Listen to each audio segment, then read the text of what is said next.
അലൈനിലെ പുതിയ വാണിജ്യ കേന്ദ്രമായ അലൈൻ കമ്മ്യൂണിറ്റി സെന്ററിൽ ലുലു ഹൈപ്പർ മാർക്കറ്റ് ആരംഭിക്കും. ഇതുമായി ബന്ധപ്പെട്ട് ലുലു റീറ്റെയിലും അൽഫലാജ് ഇൻവെസ്റ്റ്മെന്റും ധാരണയിലെത്തി.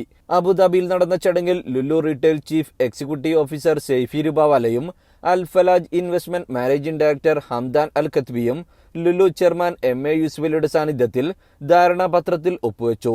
അലൈൻ നഗരത്തിന്റെ ഹൃദയഭാഗത്തായി സ്ഥിതി ചെയ്യുന്ന പുതിയ വാണിജ്യ കേന്ദ്രമായ അലൈൻ കമ്മ്യൂണിറ്റി സെന്ററിലാണ് 20,000 ചതുരശ്ര അടി വിസ്തീർണത്തിൽ പുതിയ ലുലു ഹൈപ്പർ മാർക്കറ്റ് ആരംഭിക്കുക.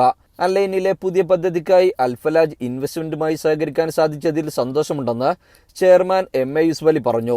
ഈ വർഷം ഒക്ടോബറോടെ പുതിയ ഹൈപ്പർ മാർക്കറ്റ് പ്രവർത്തനം ആരംഭിക്കും. Lulu retail global operation executive director Ashraf Ali MA., chief operating officer Saleem VA., group ഡയറക്ടർമാരായ MA. Saleem, Muhammad Althaf, Lulu Al Ain regional director Shaji Jamaluddin എന്നിവരും സംബന്ധിച്ചു.